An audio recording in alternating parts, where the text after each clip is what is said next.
धन्यवाद देना चाहता हूं जिन्होंने यहाँ पर जिला कांग्रेस कमेटी का भवन बनाया। आज हमारे नेता प्रतिपक्ष सम्माननीय टीकाराम जूली जी,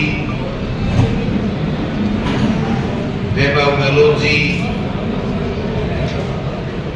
जिला अध्यक्ष जी बालासर जी, सैम डोडा जी, राम बिश्नोई जी, तमाम हमारे नेता ब्लॉक अध्यक्षगण, कांग्रेस के कार्यकर्ताओं की मौजूदगी में, उपस्थिति में आज इस नवीन जालोर जिला कांग्रेस कमेटी का भवन का उद्घाटन हुआ है।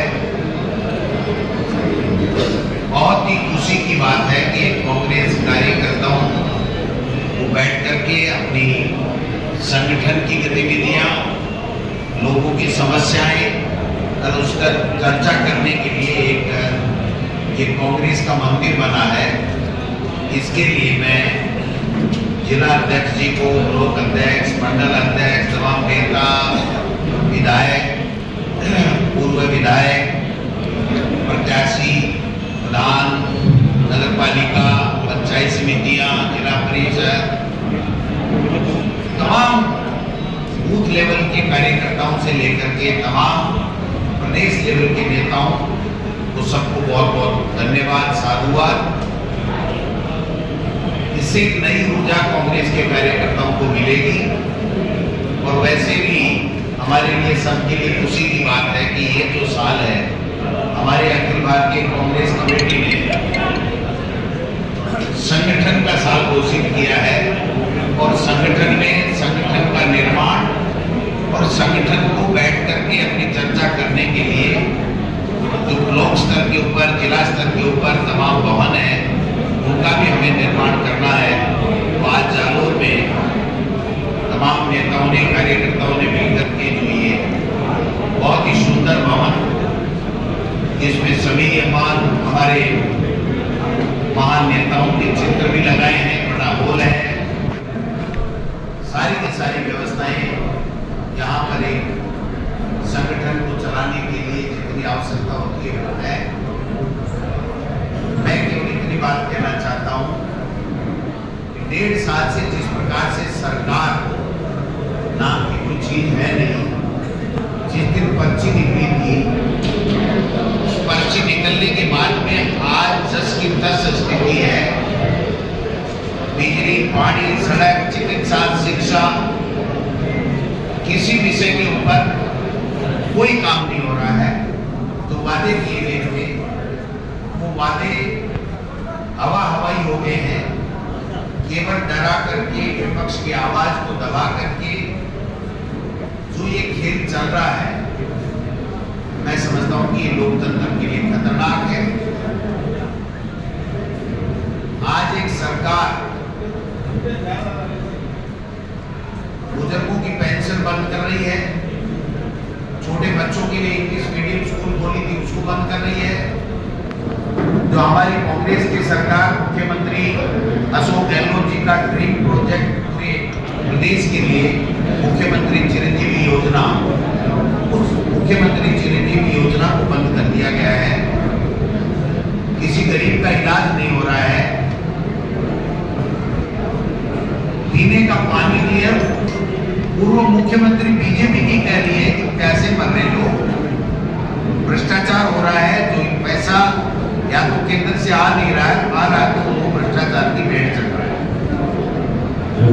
एक कृषि मंत्री 9 महीने 10 महीने बाद में कह रहा है कि अब मैं काम शुरू करूंगा, तो इस 10 महीने का हिसाब खोल देगा। विधानसभा हो, लोकसभा हो, चाहे राज्यसभा हो, प्रतिपक्ष की आवाज को दबाया जा रहा है। कोई धड़ी दोरी नहीं है इस प्रदेश में। मंत्रियों की परफॉर्मेंस 0 है, लोग उनको एनपीए कहते हैं। मुख्यमंत्री जी केवल भ्रमण करने में व्यस्त हैं। समीक्षा मीटिंग के नाम से 1.5 साल से खेल खेला जा रहा है। हमारा तो ये मानना है कि एक बार मोदी सरकार को, केंद्र की भारतीय जनता पार्टी के आला कमान को जो ये पर्ची 1.5 साल पहले निकाली थी उसकी समीक्षा करनी चाहिए कि वो पर्ची कहीं गलत तो नहीं निकल गई थी, जिसके कारण से आम लोग आज हर मुसीबत का सामना कर रहे हैं। बलात्कार, अपराध, कानून व्यवस्था नाम की कोई चीज है नहीं। रोजाना पुलिस पिट रही है, बेरोजगार रोजाना धक्के खा रहे हैं, महंगाई से लोग पिछले जा रहे हैं, वो गरीब होते जा रहे हैं। ये सारी स्थितियां आप सबके सामने हैं। मैं जूली साहब, जहां भी हमें सदन हो चाहे सड़क हो, मौका मिलता है तो आपकी समस्याओं को आवाज देकर के ताकत के साथ में उठाते हैं, उठाते रहेंगे। सरकार के नाक में नकेल डाल करके आपकी समस्याओं का समाधान करेंगे। आज बहुत बहुत खुशी है कि सारे मीडिया के लोग भी आए हैं, कांग्रेस के कार्यकर्ता भी आए हैं, नेता भी आए हैं। इन सब के साथ मिलकर के बहुत अच्छी शुरुआत हमारे संगठन के जिला मुख्यालय की हुई है। बराबर यहाँ पर बैठकें होती रहे हैं। हमने 200 ऑब्जर्वर हमारे लगे हैं, विधानसभा की मीटिंग करा रहे हैं, जिले के प्रभारी लगे हैं तो जिले की मीटिंग कराएंगे। हर महीने मीटिंग होगी, एजेंडा दिया जाएगा, जनता की समस्याओं के एजेंडे के ऊपर चर्चा करेंगे, उसके समाधान के लिए संघर्ष करेंगे। नीचे के लेवल तक, बूथ लेवल तक लोग जाएंगे। संविधान को बचाना हमारा सबका कर्तव्य है और जिस प्रकार से संविधान को तोड़ने के साथ साथ दलितों का अपमान कर रहे हैं, धर्मनिरपेक्ष राष्ट्र और जूली साहब किस प्रकार से जब ये मंदिर में गए तो भारतीय जनता पार्टी और आरएसएस की सोच कि उस मंदिर को गंगा जल छिड़क करके धोया गया, ये दलित कैसे इस मंदिर के अंदर प्रवेश कर गया, कैसे भगवान के हाथ जोड़ लिए, इससे बड़ा शर्मनाक कुछ हो नहीं सकता है। इनको जवाब देना पड़ेगा। मुख्यमंत्री जी के मुंह में दही जम गया। 8-10 दिन हो गए, कोई कार्रवाई नहीं, कोई बयान नहीं, केवल उनको निलंबित करके 3 दिन में जवाब मांगा था। वो 3 दिन के 10 दिन हो गए, लेकिन आज तक आगे की कार्रवाई क्या की गई, उसको परमानेंटली बीजेपी से निकाला कि नहीं निकाला, और मुख्यमंत्री जी उसके बारे में क्या सोचते हैं, इस बात का कोई बयान उनकी तरफ से नहीं आया है। इससे प्रमाणित होता है कि बीजेपी और आरएसएस न दलित को चाहती है, न महिलाओं को चाहती है। केवल और केवल धर्म के आधार के ऊपर वोटों की राजनीति करो, आपस में लड़ाओ, आपस में भिड़ाओ और एजेंसियों का दुरुपयोग करके सत्ता में बने रहो जैसे तैसे। ये जो एजेंडा इनका चल रहा है, ये लोकतंत्र के लिए बहुत घातक है। इसलिए मैं तो मीडिया के माध्यम से अपील करना चाहूँगा कि लोगों से, जिला के लोगों से, कार्यकर्ताओं से, पूरे प्रदेश के लोगों से कि अब समय आ गया है कि भ्रम जाल जो बीजेपी के द्वारा फैलाया जा रहा है उसको उससे बाहर निकलने की आवश्यकता है। जनता के साथ कंधे से कंधा मिला करके जनता के मुद्दों को आवाज देकर के कांग्रेस के तमाम कार्यकर्ता विपक्ष के रूप में इस सत्ता पक्ष के इससे लड़ाई लड़ने का काम करें। सर, जिले का बड़ा कार्यक्रम है। देखिए, ये तो जो भी व्यक्ति इनके ऊपर सवाल उठाएगा, इनसे सवाल करेगा, इनके आंख में आंख मिलाकर के बात करेगा और अगर इनकी हाँ में हाँ नहीं मिलाएगा तो उसके यहाँ ईडी, इनकम टैक्स, सीबीआई को आना ही आना। मैं एक सवाल आपसे पूछना चाहता हूँ, कितने साल पुराना मामला क्या कर रहे थे साहब? और दूसरी बात मैं पूछना चाहता हूँ, किसी बीजेपी के नेता पे 11 साल से कोई ईडी का केस नहीं है, कोई भ्रष्टाचार का केस नहीं है। अरे इन्होंने तो खुद ने सरकारें तोड़ दी, मध्य प्रदेश की सरकार तोड़ी, महाराष्ट्र की सरकार तोड़ी। आपने देखा होगा कि कैसे भ्रष्टाचार का नकल एक नाच आपने और हमने सबने पूरे देश ने देखा। इनके किसी के ऊपर कार्रवाई नहीं। और भारतीय जनता पार्टी में अगर कोई चला जाता है जिसके ऊपर ईडी का केस होता है विपक्षी पार्टी का, उसके बाद में उसके ऊपर कार्रवाई क्यों नहीं होती है? वो कार्रवाई कैसे बंद हो जाती है? जिनपे 2-2 हजार, 20-20 हजार करोड़ के घोटाले के आरोप लगाए गए अजीत पवार जैसे, उनको 2 बार मुख्यमंत्री बना दिया। और हम लोगों के खिलाफ डराने के लिए, धमकाने के लिए, आवाज बंद करने के लिए ये जो ईडी का दुरुपयोग किया जा रहा है, उससे कांग्रेस के बाबत सेना न डरने वाले हैं, न राहुल गांधी उनके साथी के नेतृत्व में पूरे देश में हम लोग इनके खिलाफ, इनकी गलत नीतियों के खिलाफ में बिगुल बजाएंगे और जनता को रात प्रदान करने का। सर जिले का बड़ा कार्यक्रम है, लेकिन आपके पार्टी के 2 विधायक आज यहाँ पर मौजूद नहीं है। पता लगाएंगे, बात करेंगे। ये व्यवस्था ठीक नहीं है। अगर बिना वजह से, बिना काम के वो नहीं आए हैं तो उनसे पूछा जाएगा कि आप क्यों नहीं आए। अगर कोई काम हो गया हो तो ये गलत बात है, लेकिन किसी भी एमएलए हो चाहे दूसरा जनप्रतिनिधि हो, अगर संगठन का काम है और वो संगठन के काम में आता नहीं है अपनी व्यक्तिगत छोटी मोटी बात को लेकर के, तो ये पार्टी के लिए ठीक नहीं है। इसको ठीक करने का काम हम लोग करेंगे।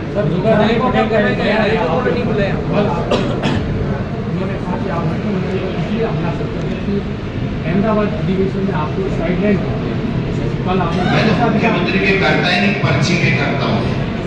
वो पर्ची सरकार में करता हूँ। मुख्यमंत्री तो कुछ है ही नहीं। मुख्यमंत्री का कभी कोई विजन, कभी कोई घोषणा, कभी कोई कार्यक्रम कोई देखा आपने?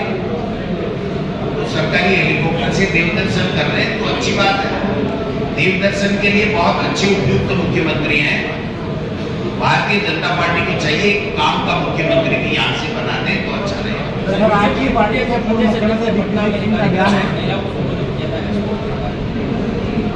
भाई, क्या कहूं? जितनी निंदा की जाए उतनी कम है। अपनी ही पार्टी की महिला नेत्री के लिए अगर वो एक्सपोर्ट क्वालिटी बताते हैं तो इससे घृणित और निंदनीय बयान कोई हो नहीं सकता। इससे इनकी सोच का पता लगता है कि आरएसएस और बीजेपी की महिलाओं के प्रति क्या सोच है, लोगों के प्रति क्या सोच है, उसका पता लगता है। तभी तो हम कहते हैं ना कि देश खतरे में है, लोकतंत्र खतरे में है। जो अनर्गल बयानबाजी जिस प्रकार से ओछी मानसिकता की बयानबाजी की गई है, उसकी हम निंदा करते हैं। और मुख्यमंत्री जी को चाहिए कि ऐसे व्यक्ति के खिलाफ सार्वजनिक रूप से वो कहें कि जो मदन राठौड़ साहब ने कहा है, मैं उसकी निंदा करता हूँ, क्षमा प्रार्थी। और मदन राठौड़ साहब तो बड़े मियाँ तो बड़े मियाँ, छोटे मियाँ सुभान अल्लाह।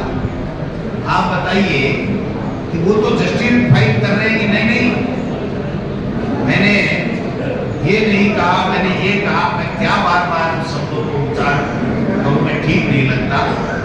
वो कहते हैं एक्सपर्ट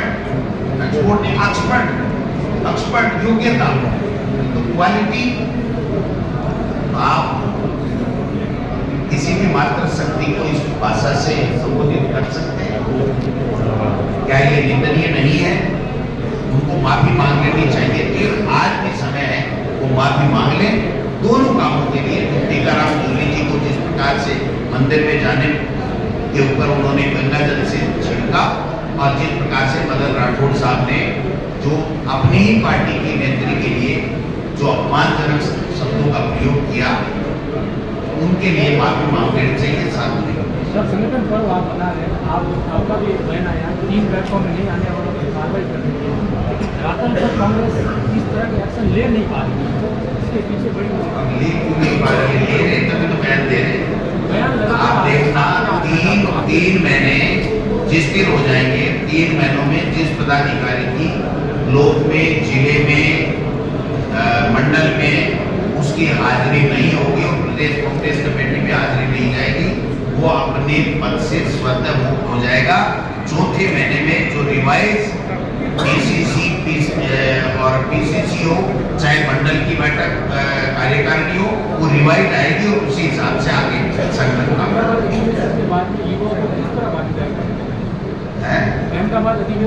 हम सब युवा ही है पैसा तो मुद्दे तो नहीं आगे। सर हाल ही में आपने अभी संगठन स्तर पर नए जिले बनाए हैं। आपने आपकी सरकार में जो सांचौर जिला बनाया गया था, उसको आपने संगठन में जिला का स्थान नहीं दिया। क्या आप भी मानते हैं कि सांचौर जिला नहीं? नहीं, जिला बनने लायक है, बनना चाहिए, बनाया सही था।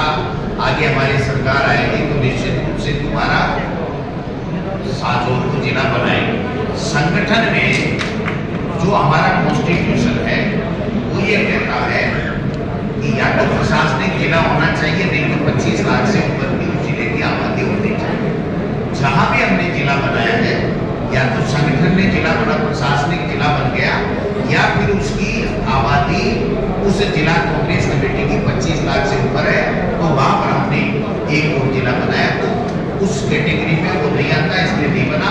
लेकिन प्रशासनिक स्तर पे जिला बनना चाहिए, बना सही था, आगे भी बनेगा। सर, आपने हाल एक बयान कल आपकी वर्जन आया था जिसमें आपने कहा था कि उम्मीदवार बेनीवाल को हम लाए थे, तो क्या आप पार्टी में एक व्यक्ति को लाने के लिए, सीट जिताने के लिए किसी पार्टी को तोड़ दिया आपने? हनुमान बेनीवाल को आपने बहुत बड़ा झटका दिया। हनुमान बेनीवाल जी पहले कौन सी पार्टी में थे? शुरुआत में कौन सी पार्टी में? अभी तो उनकी पार्टी है ना, पार्टी में थे पहले होंगे, लेकिन अभी तो उनकी पार्टी है। जबरदस्ती लाता है क्या? नारायण बेनीवाल जी को तो नहीं लाए हम। जो आता है वो जनता चाहती है, और जनता ने साबित भी कर दिया कि वो आए और वो एमपी बन गए। हनुमान बेनीवाल जी अपनी पार्टी की राजनीति कर रहे, कोई थोड़ा फोड़ी नहीं तो कोई भी करते हैं, ना हम करते हैं।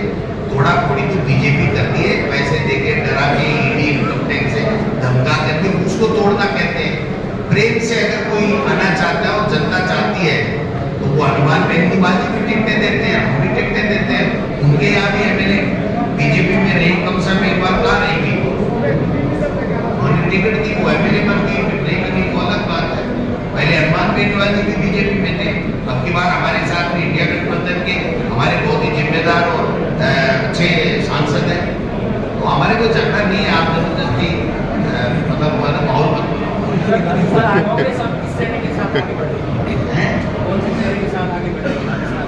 आपको दिखती रहे चाहिए पहुंचे नहीं सर। कांग्रेस का हर कार्यकर्ता खड़ा हुआ है सरकार के खिलाफ में, वरिष्ठ से लेकर के और कनिष्ठ कहने में युवा कांग्रेस, महिला कांग्रेस, मैन कांग्रेस, प्रकोष्ठ, है ना, डिपार्टमेंट, सारे कांग्रेस के कार्यकर्ताओं से मिलकर के, और हम लोग जनता की आवाज बनेंगे, जनता के बीच में जाएंगे, उसी भारतीय जनता पार्टी और आरएसएस की सच्चाई को बताएंगे, और जो इनके मुद्दे हैं उनके ऊपर सरकार को गिरने का अभी सर जी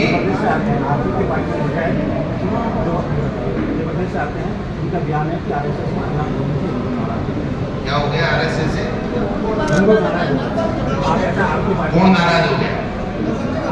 अरे हम तो खूब बोलते भाई। आरएसएस नफरत फैलाने का काम करता है।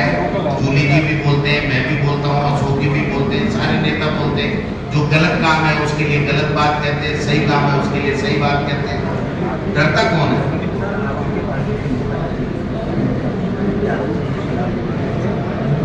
आपको क्या होगा, मुझे तो कहा नहीं। सर, कांग्रेस के कार्यकर्ता अक्सर मेरा सही है कि 5 साल मैदान में दौड़ रहे हैं, अक्सर टिकट के समय आपने देखा होगा कि नया प्रयोग एआईसीसी ने किया है कि गुजरात में हर जिले के ऊपर एआईसीसी के 4 पर्यवेक्षक वो जिलाध्यक्ष का चयन करेंगे। जिलाध्यक्ष की राय से वहां पर टिकटें मिलेंगी, जो फील्ड में काम करेगा उसी को टिकटें मिलेंगी, और वही जीतेगा और राज बनेगा। प्रदेश में सर 3 चेहरे अभी सक्रिय हैं, गहलोत, डोटासरा और जूली। क्या आने वाले समय में ये जितने भी आए क्या सक्रिय नहीं है तो कैसे आएंगे? प्रदेश स्तर की बात कर रहे हैं, सब सक्रिय हैं। प्रदेश स्तर के ऊपर सारे के सारे नेता जिनको आप कहना चाहते हो, इनके अलावा भी सब सक्रिय हैं।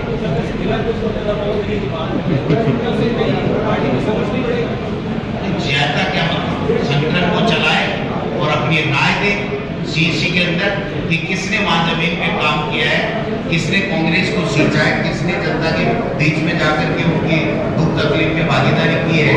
अगर वो अपनी राय देगा तो उस राय पे पार्टी आलाकमान विचार करेगा और अच्छे चयन होंगे। जनता जो चाहती है वो चयन होगा। कहाँ दिक्कत आएगी? लोकसभा चुनाव में बड़ा चेहरा और बड़ी हार हुई, देखिए, निश्चित रूप से ये बहुत ही चिंतनीय है। जो ध्रुवीकरण भारतीय जनता पार्टी का मेन एजेंडा है, उस ध्रुवीकरण में वो कामयाब हुई। जो हमारी सरकार ने 5 साल में ऐतिहासिक विकास के काम किए, वो जनता में मैं समझता हूँ कि उसके ऊपर वो धार्मिक ध्रुवीकरण और भारतीय जनता पार्टी का जो भ्रमजाल है वो उसमें आई हो और हमें पराजय जरूर मिली है, लेकिन हम निराश नहीं है। आने वाले समय में आप लोगों के आशीर्वाद से यहाँ से कांग्रेस का झंडा बुलंद होगा और एमपी भी बनेगा और एमएलए। सर, जालौर में लोकसभा में जो आपकी हार हुई है वो कांग्रेस में आपसी गुटबाजी की वजह से हुई। आप इस पर कोई एक्शन आपने लिया या कोई प्लान कर रहे हैं? ये सब चीजें जिस दिन खत्म होगी, रिजल्ट जनता ने दे दिया, हम आत्ममंथन करेंगे और ज्यादा बेहतर कैसे कर सकते हैं, और ज्यादा लोगों से कैसे जुड़ सकते हैं और सबको साथ लेकर के आगे के समय में हम कांग्रेस यहाँ से जीत करके लोकसभा में भी जाए और विधानसभा में भी हमारी सरकार राजस्थान में बने, इस बात में प्रयास करें।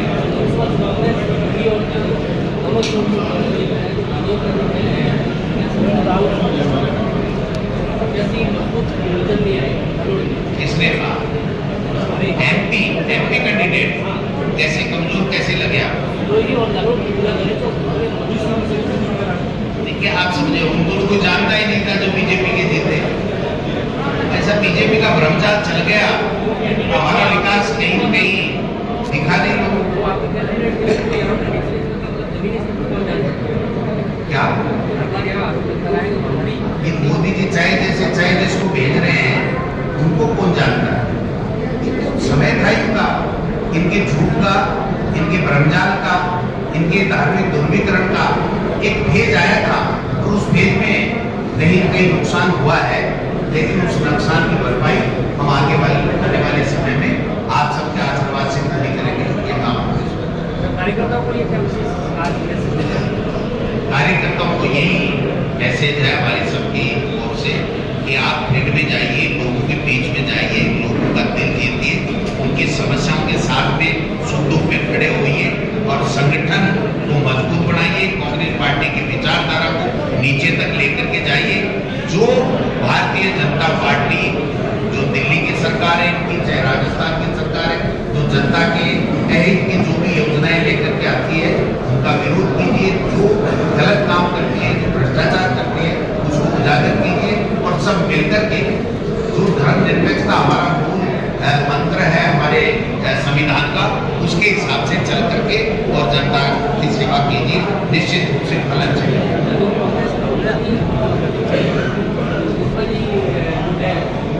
भाई या तो है नहीं, थोड़ी बहुत है तो 2-4 दिन में बैठ देंगे। सर ऐसा ही भर्ती कार्यकर्ताओं जमीनी स्तर पर काम नहीं हो रहे थे। मैं यही तो कह रहा हूँ ना, जो कमी आई उसी की वजह से तो थोड़े बहुत जो 10 साल तक मोदी जी बन गए ना, कि हमारे कार्यकर्ता नेता नीचे के स्तर पर लोगों के बीच में नहीं गए। और आज राहुल गांधी जी और खड़गे जी का सीधा आह्वान है कि जो कांग्रेस की राजनीति करना चाहता है उसको अपनी आइडियोलॉजी को लेकर के जनता के सुख दुख में नीचे वार्ड बोला सब जगह जाना पड़ेगा और उनके साथ खड़ा होना। सर, ऐसा ही भर्ती में 100 से ज़्यादा लोगों की गिरफ्तारी हो चुकी है। एसडीएम से लगा के अलग अलग तरह के लोग गिरफ्त में आ चुके हैं, लेकिन अभी तक भर्ती रद्द नहीं की जा रही है। आप भजनलाल जी से पूछ लो, कभी मिल जाए तो। वो कंफ्यूज है, हम तो कंफ्यूज है नहीं, वो कंफ्यूज है कि ऊपर से पर्ची आई नहीं, इसलिए वो फैसला हुआ नहीं। पेपर लीक तो आपकी सरकार में हुआ था। पहले नहीं भेजा, 2004, 5, 8 वसुंधरा जी के समय, बाद में भी वे जिन्होंने पेपर लीक किए उनके खिलाफ कार्रवाई सरकार कर रही है। हर सरकार ही करती है, ये कोई नई अनोखी कर रहे हैं। बीजेपी ये दावा करती है कि अभी 1.5 साल हो गया, लेकिन अभी तक एक भी पेपर लीक नहीं हुआ बीजेपी सरकार क्या नहीं हुआ? 10वीं के नहीं करा सके, 12वीं के नहीं, कॉलेज के नहीं करा सके, छोटी एनसीसी के नहीं करा सके। क्या बात कर रहे हो? भर्ती निकाली तो है नहीं।